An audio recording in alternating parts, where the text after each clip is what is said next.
하나님은 모세에게 이스라엘 민족을 구원하려는 자신의 계획에 대해서 알려주셨습니다.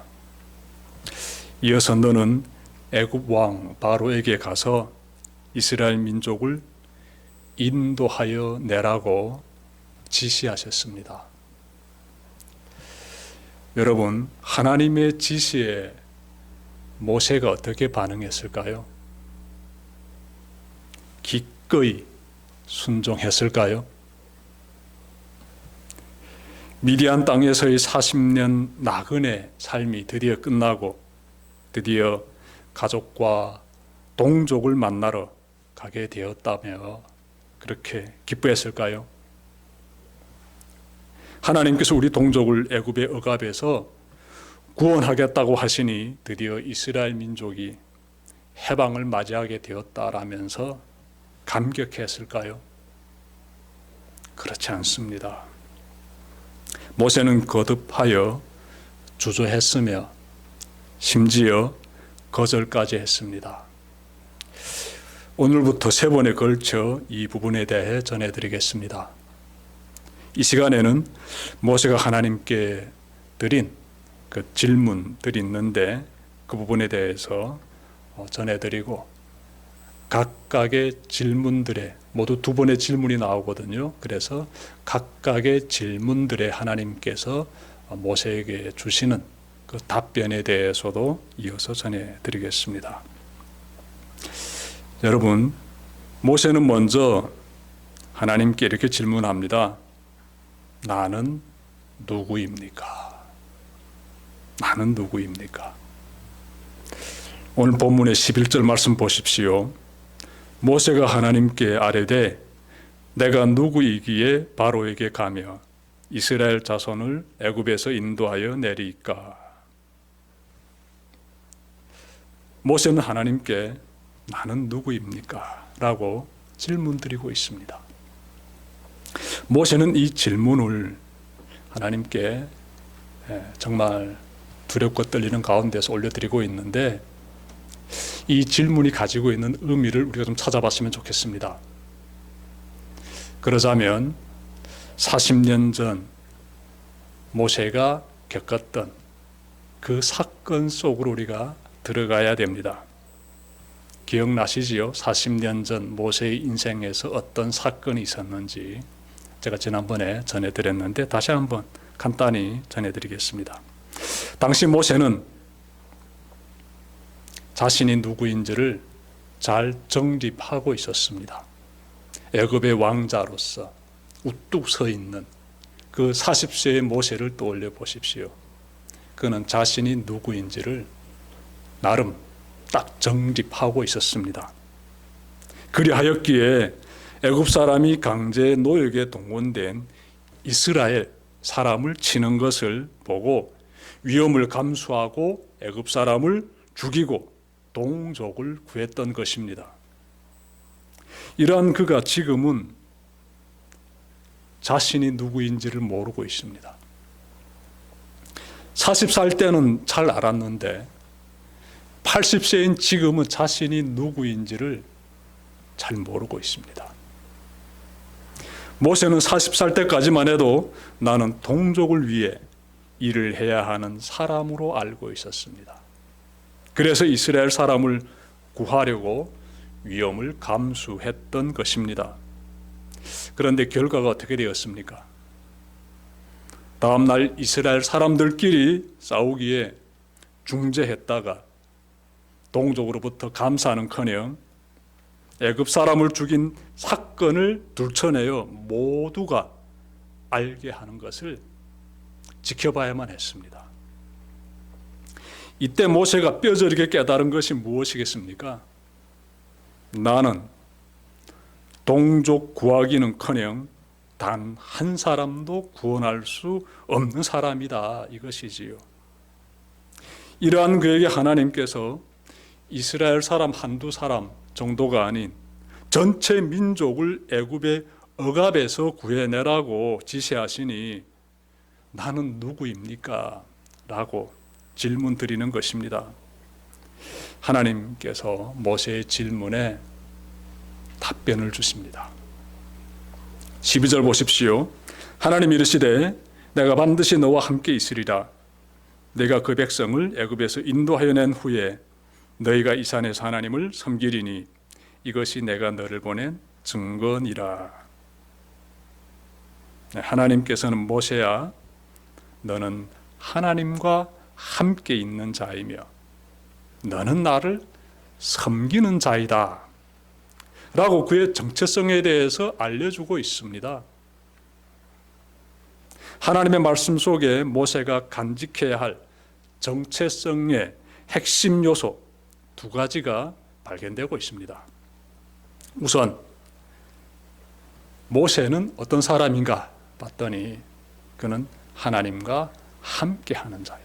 하나님과 함께하는 자. 그래서 모세는 나는 하나님과 함께하는 사람입니다 라는 그런 자신의 정체성의 고백을 할 수 있어야 되는 것이지요. 지난주 수요 기도의 설교 시간에 하나님은 이스라엘 민족의 고통을 보고 듣고 알고 계실 뿐만 아니라 직접 그들을 구원하시기 위해서 개입하시는 그런 하나님이십니다라고 전해드렸는데요. 이 말씀 인적은 하나님은 이스라엘 민족과 함께 하시는 하나님이시다라는 것이지요. 하나님께서 이스라엘 민족과 언제나 함께 하셨기에 그들의 한 가정에서, 즉 야곱의 그 한 가정에서 하나의 민족으로 번성할 수 있었던 것입니다. 하나님은 이스라엘 민족과 늘 함께 하셨듯이 모세와도 함께 하셨습니다. 그리고 앞으로도 너와 함께 할 것이라고 말씀하고 있습니다. 그러므로 모세는 어떤 사람입니까? 그는 하나님과 함께하는 자입니다. 이것은 그의 정체성을 이루는 첫 번째 핵심 요소가 되어야 합니다. 그리고 하나님을 믿는 우리의 첫 번째 핵심 요소가 되어야지요. 모세가 간직해야 할 정체성의 핵심 요소는 다음으로 나는 하나님의 섬기는 자이다 라는 것이에요. 나는 하나님을 섬기는 자이다. 이것은 모세에게만 국한되지 않습니다. 우리 모두에게도 주어지게 되는 그러한 정체성의 핵심 요소가 되지요. 12절에서 확인할 수 있듯이 하나님은 모세뿐만 아니라 하나님의 모든 백성이 하나님을 섬기는 자가 되길 원하십니다. 그래서 이렇게 말씀이 나오죠. 내가 그 백성을 애굽에서 인도하여 낸 후에 너희가 이 산에서 하나님을 섬기리니 이렇게 말씀하고 있지 않습니까? 그러므로 우리 모두의 정체성에는 하나님을 섬기는 자라는 인식이 뚜렷하게 새겨 있어야 합니다. 그러면 하나님을 섬긴다는 것은 구체적으로 무엇일까요? 신명기 10장 12절에서 그 답을 찾게 됩니다. 이스라엘아 네 하나님 여호와께서 내게 요구하시는 것이 무엇이냐? 곧 내 하나님 여호와를 경외하여 그의 모든 도를 행하고 그를 사랑하며 마음을 다하고 뜻을 다하여 내 하나님 여호와를 섬기고.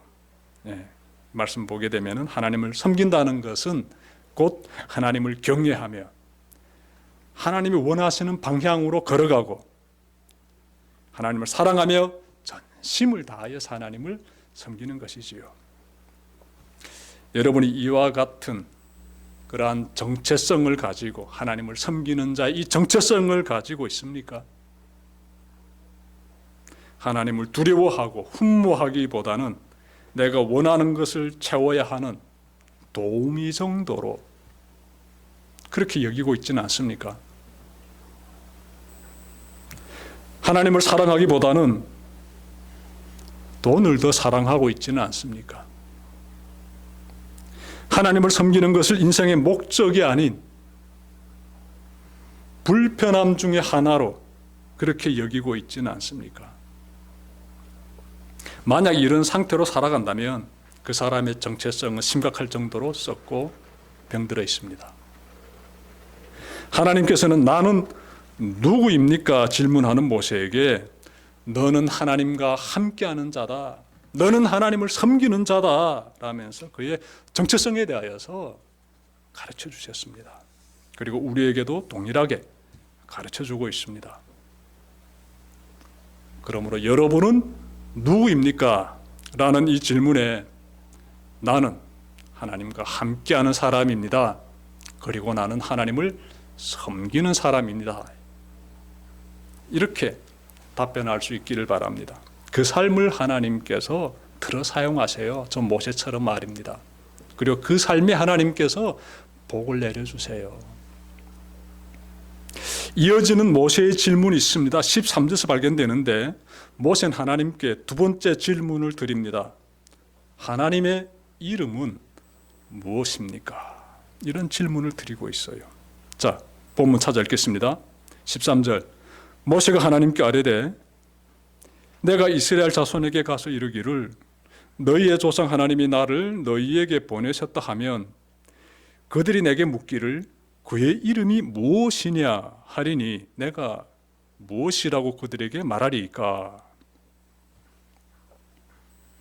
모세는 자신의 정체성을 확립한 다음에, 즉 하나님으로부터 내가 누구인지를 깨닫게 되지요.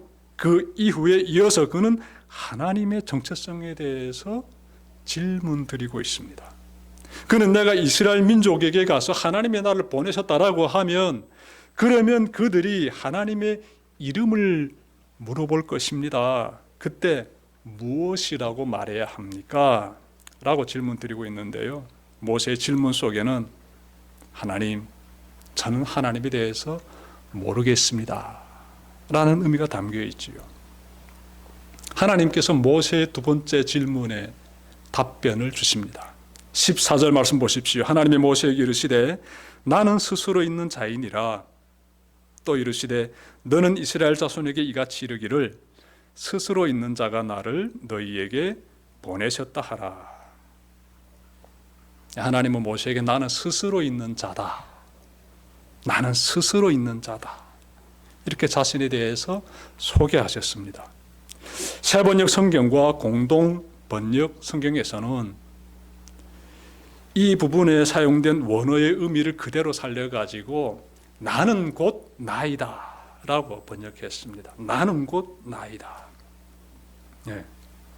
여러분 자신에 대해 나는 곧 나이다 라고 이렇게 소개할 수 있는 분은 이 세상에 한 분뿐이에요. 한 분뿐이에요. 만물을 창조하시고 주관하시는 그 하나님, 그분만이 나는 곧 나이다 라고 답변할 수가 있습니다. 하나님의 모든 피조물은 나는 하나님의 피조물입니다. 이렇게 고백할 수밖에 없어요. 20세기 독일의 위대한 신학자이자 목회자인 본 헤퍼, 이 사람은요, 나는 누구인가를 깊이 생각한 다음에 이렇게 결론 내렸습니다. 나는 하나님의 것입니다. 하나님께 속해 있다는 것이에요. 하나님은 자신에 대해 소개하시면서 너는 이스라엘 자손에게 가서 스스로 있는 자가 나를 너에게 보내셨다 하라 지시하십니다. 스스로 있는 자, 만물을 창조하시고 주관하시는 그분이 나를 너희에게 보내셨다라고 말하라고 이렇게 지시하십니다. 이어서 자신이 어떤 분이신지를 15절에서 14절 다음에 이어지는 15절 말씀에서 우리가 발견하게 돼 하나님께서 자신이 어떤 분이신지를 말씀하십니다. 자, 제가 말씀 찾아 읽겠습니다. 하나님이 또 모세에게 이르시되 너는 이스라엘 자손에게 이같이 이르기를 너의 조상의 하나님 여호와 곧 아브라함의 하나님, 이삭의 하나님, 야곱의 하나님께서 나를 너희에게 보내셨다 하라. 이는 나의 영원한 이름이요 대대로 기억할 나의 칭호니라. 말씀 보게 되면 하나님께서 자신이 어떤 분이신지를 소개하고 있습니다. 다시 말씀드리면 앞에서는 하나님은 누구신가라는 그 정체성에 대해서 답변을 주셨다면 이어서 하나님은요 자신이 어떤 분이신지를 즉 자신의 그 내면의 하나님이 가지고 계신 특성이 있지 않습니까? 그 부분에 대해서 가르쳐 주십니다. 하나님은 나는 아브라함의 하나님, 이삭의 하나님, 야곱의 하나님이라고 말씀하시는데 이 속에 담긴 의미가 있지요. 하나님께서 언급하신 인물들은 하나같이 하나님의 약속을 받은 사람들입니다. 하나님께서 이들과 맺은 그 약속이 무엇이겠습니까? 아브라함과 이삭과 야곱과 맺은 그 하나님의 약속은 크게 보면 두 가지지요. 내가 너희들에게 가나안 땅을 주겠다. 다음은 내가 너의 자손이 하늘의 별처럼 많이 번성하게 해주겠다. 이 두 가지 아니겠습니까? 이 약속을 하나님께서 이스라엘 민족의 조상들에게 하셨단 말이지요. 예. 따라서 모세는 이스라엘 민족이 하나님이 누구시냐라고 물으면 하나님은 곧 하나님이시다. 그분께서 우리와 맺은 약속을 이루시고자 나를 보내셨다. 이렇게 말하면 되는 것이에요. 하나님께서 일일이 다 가르쳐 주시는 이 장면 우리가 좀 마음에 잘 새겼으면 좋겠습니다. 이 속에 이스라엘의 하나님이 얼마나 전지전능하신지, 그리고 그분께서 약속을 어떻게 이루어 가시는지를 우리가 살펴보게 되지요. 여러분, 오늘 우리는 모세가 하나님께 드린 두 번의 질문과 그리고 일일이 답변을 주시는 하나님의 말씀을 통해 나는 누구인지, 그리고 하나님은 누구시고 어떤 분이신지를 우리가 다시 한번 마음에 잘 간직하게 되었습니다. 그래서 두 가지 마음에 꼭 잘 이렇게 여러분들이 이렇게 새겼으면 좋겠는데, 우선 나는 하나님의 피조물이자 하나님의 자녀이며 하나님은 나와 함께 하십니다. 이것이 여러분의 정체성의 핵심이 되길 바랍니다. 꼭 기억합시다. 난 하나님의 피조물이고 또 난 하나님의 자녀이며 그 하나님은 나와 함께 하십니다. 나는 이런 사람입니다. 나는 그분의 자녀입니다. 이러한 고백이 여러분의 정체성의 핵심이 되어야 된다라는 거예요. 다음은 하나님은 곧 하나님이시며 하나님은 약속을 이루시는 분이십니다. 예. 이것은 우리 믿음의 골격이 되어야 합니다. 하나님은 만물을 창조하시고 주관하시는 하나님, 스스로 계시는 분, 하나님께서 자신에 대하여서 나는 곧 나다 라고 이렇게 말씀해 주고 계시는데 어마어마한 의미가 담겨져 있지요. 유일하신 하나님, 예. 그 하나님에 대한 믿음 마음에 꼭 간직하시고요. 그 하나님이 우리에게 하시는 그 구원의 약속 꼭 붙잡고 그렇게 살아가야 되는 것입니다. 오늘 말씀 마음에 잘 새기시고 남은 한 주도 하나님과 동행하는 정말 귀한 여러분의 삶이 되시기를 주님의 이름으로 축원합니다. 기도드립시다.